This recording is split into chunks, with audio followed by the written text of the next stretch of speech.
We're gonna take the next 15 minutes and talk about some college football. I'm gonna give Courtney the floor for majority before we get into Colorado and what they did last night.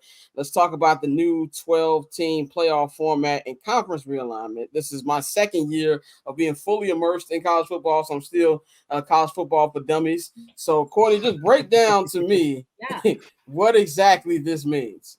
Yes, it's the most wonderful time of the year. It is week 1 of the college football season. And with that, hopefully people are a little less upset than they were last year. The playoff field has expanded now from 4 teams to 12. And with that playoff, the 5 highest ranked conference champs will make up the first 5 teams. The first 4 of those 5 will have first round buys. And then that 5th ranked team, whichever team is ranked 5th at the end of that, will be seated where it was ranked. So either it will be a 5 seed or 12th if its final ranking is outside of the top 12. So for whatever reason, that 5th conference champion is seated outside of the top 12.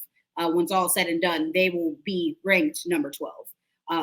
The first round, so this is actually my favorite part of this conference realignment thing there and everything that's happening with it, is that now college football and the atmosphere of college football is going to extend into December, which could be cool in certain places and maybe a little daunting when you think about places like Ohio, where it could be really chilly. But yeah, the first rounds, 8 teams, begins in December 20th.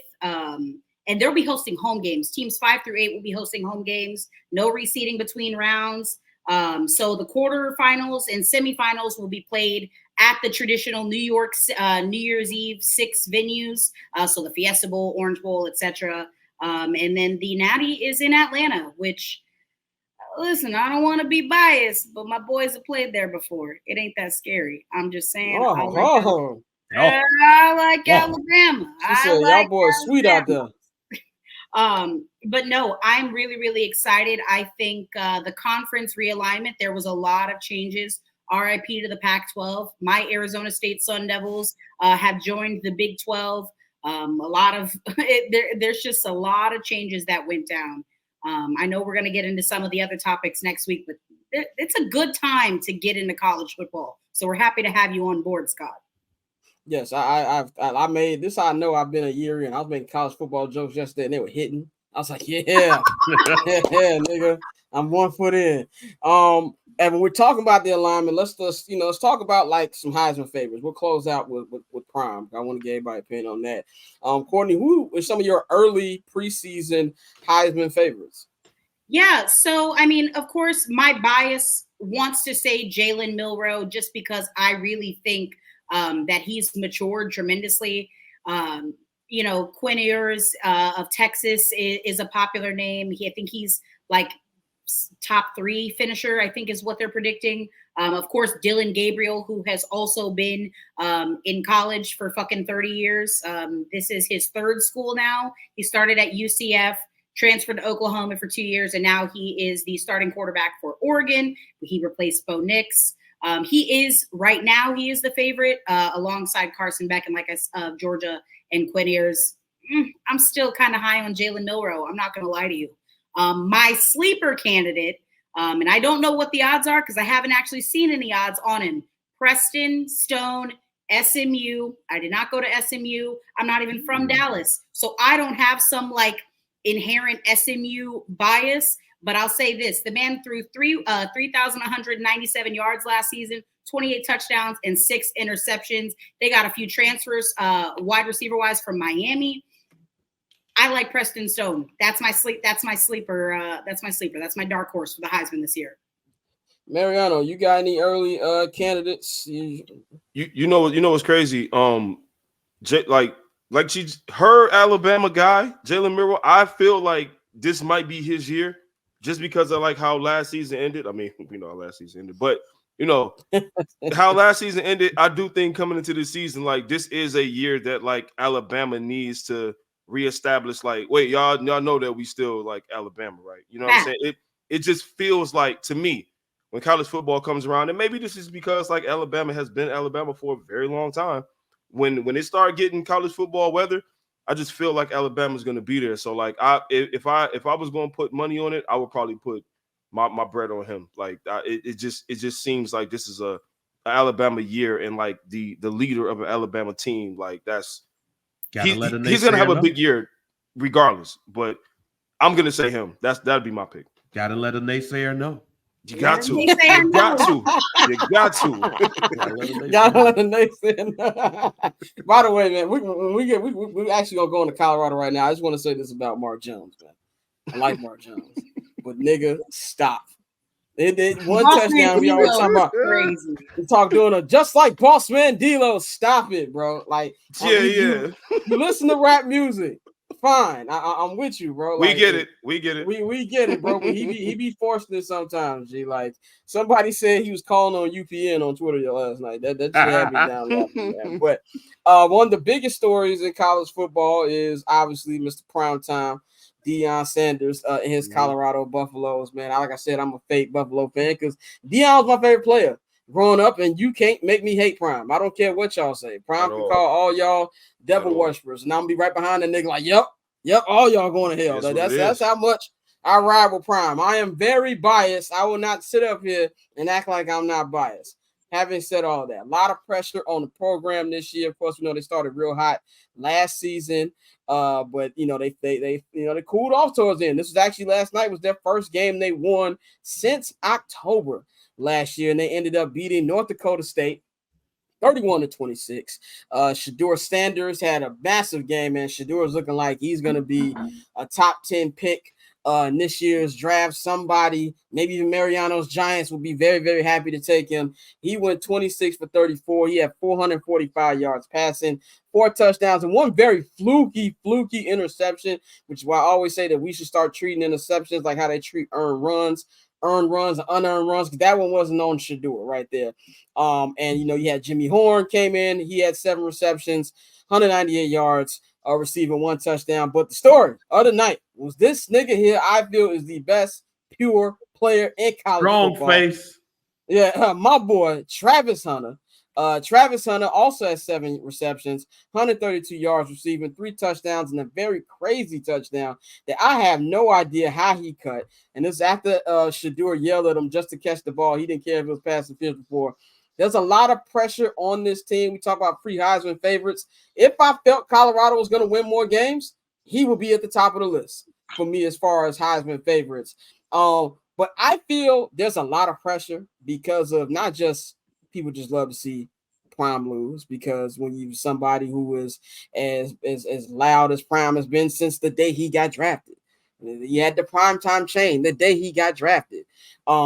That's just who he's been throughout his career and how he's been through his playing career. We've seen some of the conversation about him kicking the media out, which I originally thought I didn't like it. But then I found out what the media person said about him, and I'm like, well, Nick, maybe next time you should watch him out.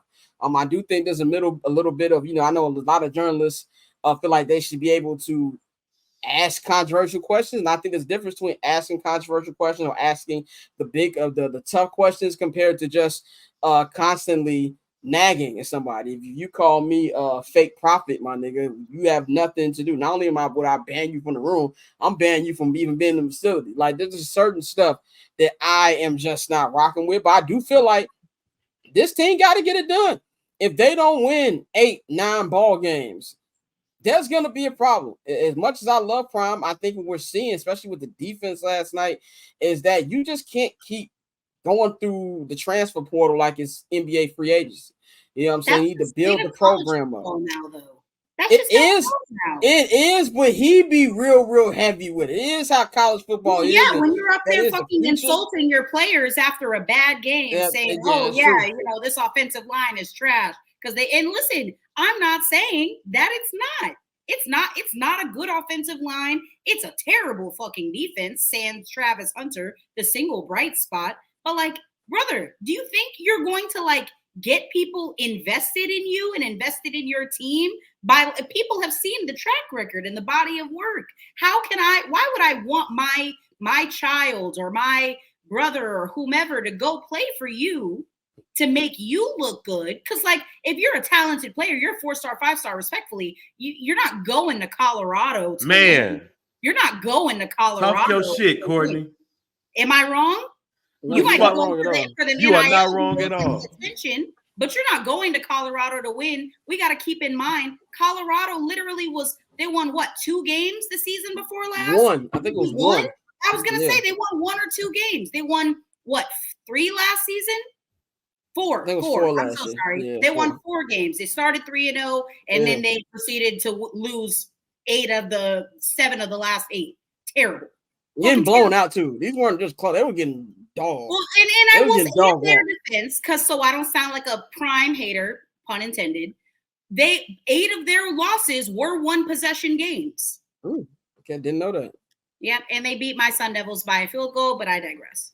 Yeah, and I think it might be people too that's like, if your kid is gonna go to Colorado, if you already like Prime, you love Prime, you might not even want your kid to go there so that you don't start to dislike Prime, because you know what I mean, like you said, you see how he is, and it's like, I fuck with you, bro, and I love what you're doing from afar, but I don't want to be so attached to that. So like, if my kid is the next best thing, I don't want him to come over there to a team that's already not perfect, and then you start to blame him and start to be like, yo, we're gonna do this and we're gonna do that, and it's everybody's fault except, you know what I'm saying? Like it's except for your children. Yeah, like it's just a little, children. You know. But again, but I understand shout out to him. He has to toe a very delicate line of being a coach and a leader of all the men in the locker room versus and a father. Obviously just a father. For sure. Right. For but sure. what's the Colorado team gonna look like when Shadur is gone? That's why. With Deion like Magic. I'm not gonna be there. That's why I believe Prime was better off going to like a South Florida. I'm really curious to see what his next grift is gonna be, because Florida State. That would be something. You think Mike Norvell is gonna leave? Count your days. Count your days after losing to Georgia Tech. boy, yeah. Count your goddamn days. How much pressure is on them, Bang, for this? I don't think it's that much, though. I'm sorry. No, I believe it is a lot of pressure, and I believe that it's a lot of pressure because Deion Sanders put the pressure on them.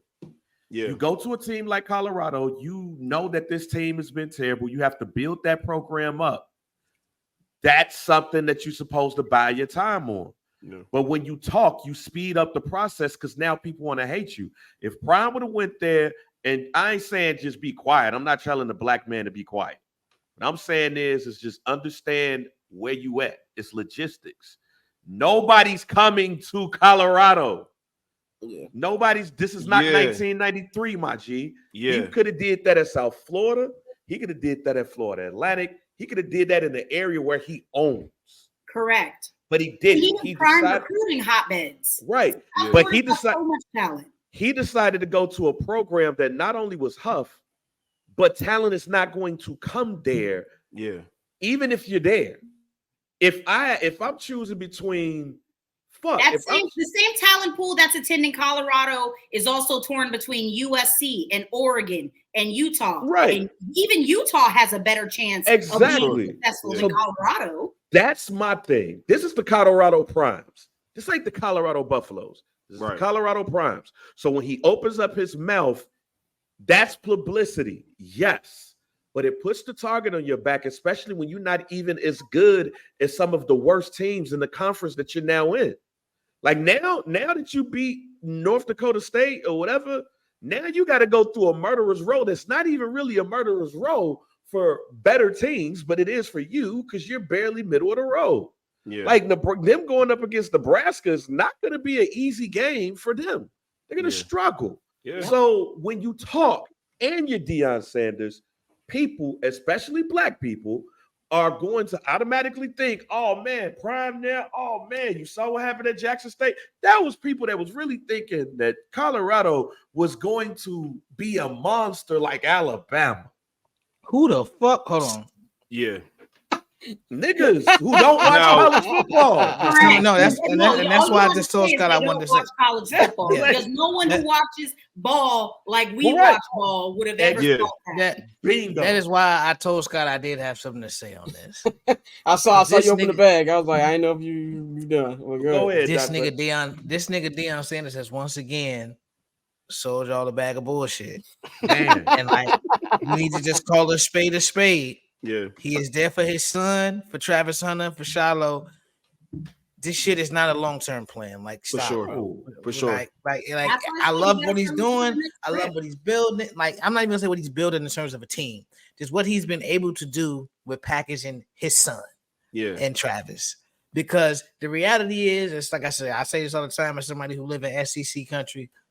Well, nobody worry about no fucking Colorado. Like, nobody's going to be worried about them for the next decade. Like, when you look at the pipeline that these schools have created, like, there's not a chance in hell he's gonna crack that. Like, that's just me being honest about it. I mean, like, he's a hell of a salesman, and for like, sure. like Scott said, for 3 weeks we all gonna fuck with Colorado every season. And then after that, it's gonna be shaky. See, look, this is the thing. The way that Dion came in talking, it's gonna be shaky next week. I think that all of us root for him, and we respect like the way he came in talking. But he came in talking like he was getting the baton passed from an Alabama, from an SC, from a team like that. Now, if he came in talking like that and saying, yo, we're going to continue this tradition, I think all of this would be warranted. Like, yeah, absolutely, because the pipeline is there. But if you want the sideline to continue to look like this, you see that? Yeah. You see Gilly on the sideline? You want the sideline to continue to look like that when your players make plays? You're going to have to really make this shit something, special. And in college football, especially with that culture and the way it's been, it's tough in Colorado, bro. Like, you Dion and all that, but nobody's bigger than the program. That's just what it is. Yeah. And one thing, too, and I'll wrap it up with this. Dion win if because like I said, I think this is going to be an exciting offense to watch. I think it's going to be exciting to watch Shedeur and Travis put up punts. But I think Shedeur even said it yesterday at halftime. Like, I can't not score. I got to score on every drive. So I think there'll be an emotional roller coaster to watch every week. But I just hope we don't see, and it's probably gonna happen. This is just how he is. I don't want to hear Dion talking about, oh, y'all just want to see me fail. Now, if you niggas is losing again, it's gonna come. And Dion hasn't done a lot of losing in his life. Like, so I know something that's new to him. When he went to Jackson State, they dominated right away, back-to-back SWAC champion, undefeated seasons. This is a little bit of a new thing, but I do feel if they can win the 8 or 9 games, and I think that helps a lot. But I think you say 8 or 9 what? I said if. I'm not saying they will. I got them winning. Nigga, you got to put that. You got to put the if by 5. Yeah. Ooh, yeah. if by 5. So y'all don't I'm about to say one more.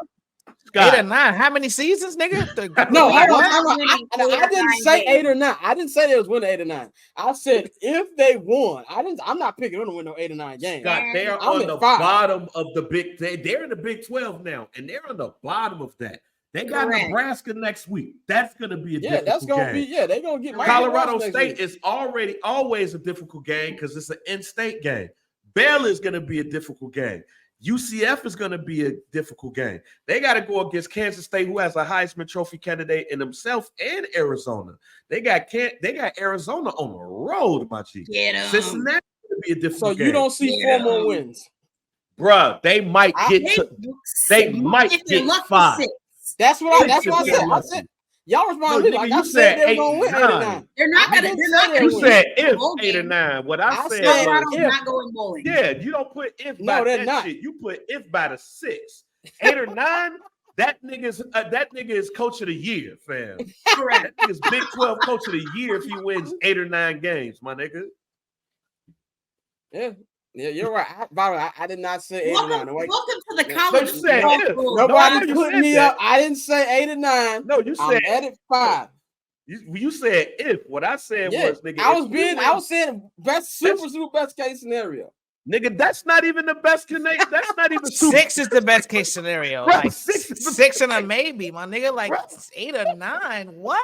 That's crazy. That's what we're telling you.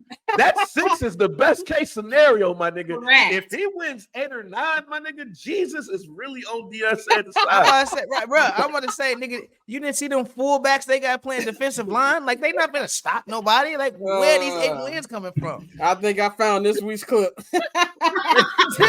Don't get me wrong. I love Dion Sanders, but my nigga, you should not have set foot in Colorado. You should have went to South Florida where you know the terrain and everybody loves you.